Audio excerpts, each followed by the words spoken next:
नमस्कार आदाब दोस्तों, हिंद वॉइस में आपका स्वागत है। मैं विक्राम। देश भर में जिस तरह का माहौल चल रहा है और ख़ासकर हर चीज़ जब चुनाव को ध्यान में रखकर की जाती है तो लोगों को आसानी से नज़र आ जाता है कि कोई भी मुद्दा बिना चुनाव के या चुनाव अगर नज़दीक हों तो ही बनाया जाता है, तो ही पैदा किया जाता है। लेकिन अंधभक्त इस बात को नहीं समझते। उन्हें पता है कि उन्हें कोई ना कोई मौका चाहिए और वो खासकर मुसलमानों को बदनाम कर सके, उन्हें गरिया सके, धमका सके, मुसलमानों की चोरी टाइट कर सके। अपने देश का तो हाल ये है ही। लेकिन आज जो मैं खबर आपके लिए लेकर आया हूँ वो जुड़ी हुई है तुर्की से।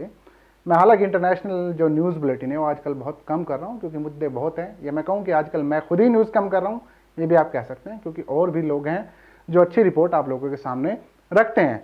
तो आज हम बात करेंगे तुर्की के राष्ट्रपति अर्दोगान की, जिन्हें कहा जाता है कि वो मुसलमानों के मसीहा है। दुनिया भर के मुसलमान उन्हें खलीफा के रूप में देखते हैं।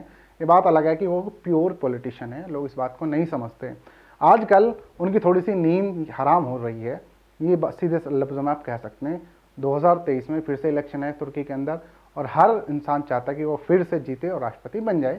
काफ़ी लंबे अरसे से अर्दोगान साहब तुर्की के राष्ट्रपति बने हुए हैं। उनका एक कॉल है कि जो कोई इस्तांबुल जीत लेता है वो पूरे तुर्की पर राज करता है, क्योंकि उनके जो पार्टी के पहले नेता थे वो इस्तांबुल जीते थे, लेकिन 2019 में जब वहाँ पर इलेक्शन हुए तो उनकी पार्टी का मेयर वहाँ से नहीं बन सका था, किसी और पार्टी का बन गया था। एक नया नाम निकलकर सामने आया है जो बड़ा चर्चा में है और जिसके लिए लोग सड़कों पर उतर रहे हैं तुर्की के अंदर, इस्तांबुल के अंदर। और ये कोई पुरुष नहीं है, एक महिला है जिन्हें भारी समर्थन मिलता हुआ दिख रहा है। और ऐसे में रजब तैयब अर्दोगान साहब की नींद हराम हो चुकी है, उनकी परेशानी बढ़ चुकी है, क्योंकि अगले साल जून जुलाई में इलेक्शन होने हैं, पहले दौर के जून में और दूसरे दौर के जुलाई में। तो इनका नाम जो निकल कर सामने आया उनका नाम है जनान कफ्तानजोलू। तस्वीरों में आप लोग देख सकते हैं। ये इन पर पहले आरोप लगा था 10 साल पहले कि इन्होंने एक पोस्ट की थी जिसके चलते इन्हें 10 साल की सज़ा भी हुई थी, लेकिन बाद में उस सज़ा को 5 साल के लिए कर दिया गया था, जेल चली गई थी। लेकिन हाल फिलहाल सज़ा पर रोक लगी हुई है, स्टे लगा हुआ, इस कारण से ये फिलहाल जेल से बाहर हैं। ट्विटर पर इन्होंने कोई पोस्ट डाली होगी जिसके चलते इन पर मुकदमा दर्ज हुआ था और सज़ा सुनाई गई थी। इन्होंने हाल फिलहाल एक रैली किया जिसमें 10,000 से ज़्यादा लोग सड़कों पर उतरे, क्योंकि उस शहर की जनसंख्या के हिसाब से वो बहुत ज़्यादा संख्या थी और ये बिल्कुल अगेंस्ट है अर्दोगान साहब के। उनकी पार्टी के खिलाफ चुनाव लड़ते हैं। इनकी पार्टी का नाम जो निकलकर सामने आया CHP यानी कि रिपब्लिकन पीपल्स पार्टी, और ये इस्तांबुल की प्रेसिडेंट है, यानी कि वहाँ की जो शाखा है उसकी प्रमुख है। और 2019 में इन्हीं की पार्टी से इस शहर का मेयर बना था। और जैसे मैंने शुरू में कहा, अर्दोगान साहब का खुद का कहना है कि जो कोई इस्तांबुल जीतता है वो तुर्की जीत जाता है। यानी कि तो पिछली बार, यानी कि इस बार जो मेयर बना हुआ है वो इनकी पार्टी से बना हुआ है, CHP से। तो ऐसे में परेशानियां लगातार बढ़ रही हैं अर्दोगान साहब की। उनकी जो नहीं है वो कहीं ना कहीं डगमगा रही है। अब देखने वाली बात है कि 2023 में तुर्की का जो इलेक्शन होगा वो किस तरह से होगा। कफ्तानजोलू के बारे में आपको बता दूं कि एक तरह से सोशल एक्टिविस्ट हैं, उसके बाद पॉलिटिशियन बनी है।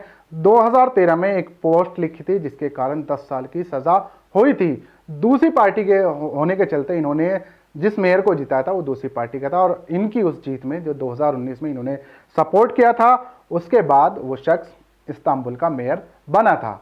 लेकिन फिलहाल इनकी जो सज़ा है उस पर स्टे लगा हुआ है और लगातार इनकी जो फैन फॉलोइंग है वो तुर्की के अंदर बढ़ती ही जा रही है। या फिर ये कहिए कि हो सकता है कि जो पश्चिमी देश का मीडिया है वो तुर्की के राष्ट्रपति अर्दोगान के खिलाफ इस चेहरे को जानबूझकर पेश कर रहा है। इस बारे में कितनी सच्चाई है आप लोग कमेंट कर सकते हैं, क्योंकि जिस तरह से वेस्टर्न मीडिया में कफ्तानजोलू छाई हुई है ये देखा जा रहा है कि कड़ी टक्कर देंगी।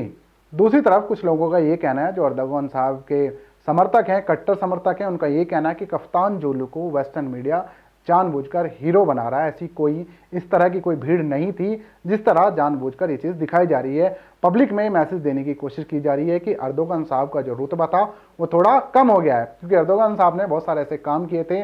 खासकर हागिया सोफिया मस्जिद आप लोगों को याद होगी कि उन्होंने दोबारा से इस मस्जिद में तब्दील कर दिया और फिर वहाँ जाकर नमाज भी पढ़ी। दुनिया भर के मुसलमानों के लिए वो कुछ ना कुछ ऐसा बोलते रहते हैं जिससे हमेशा वो चर्चाओं में रहते हैं, और ये बात अमेरिका को और बहुत सारे देशों को पसंद नहीं है। आप लोगों को क्या लगता है कि क्या वाकई कफ्तानजोलू अर्दोगान साहब को टक्कर दे पाएगी या महज एक तरह से वेस्टर्न मीडिया भूमिका बना रहा है? क्योंकि कफ्तानजोलू के बारे में कहा जाता है कि वो काफ़ी सेकुलर हैं और काफ़ी धर्मनिरपेक्ष हैं, मॉडर्न के लिए जानी जाती हैं और लोगों को उसके लिए प्रेरित करती हैं। दूसरी तरफ जो अर्दोगान साहब है वो पक्के धार्मिक और तरह से कट्टर मुसलमान कहे जाते हैं। तो ये काफ़ी कशमकश चल रही है कि 2023 में क्या कफ्तानजोलू के सारे जो CHP है वो वापसी करेगी या नहीं करेगी, या फिर अर्दोगान साहब बने रहेंगे, ये तो अगले साल हमें देखने को मिलेगा। लेकिन वहाँ पर भी राजनीति पूरी तरह से शुरू हो चुकी है, एक तरह से प्रचार प्रसार शुरू हो चुका है, क्योंकि हमारे यहाँ तो 2 साल पहले ही 2024 की तैयारी चल रही है, तो वहाँ तो 2023 में ही इलेक्शन होने हैं। तो ऐसे में हर जगह जहाँ पर जो नेता चुनाव लड़ते हैं वो बहुत पहले तैयारी कर चुके होते हैं। कप्तान जोलू का फ्यूचर जो भी हो, लेकिन फिलहाल जो है इस रैली के आने के बाद उनके अंदर काफ़ी चिंता देखने को हमें मिल रही है।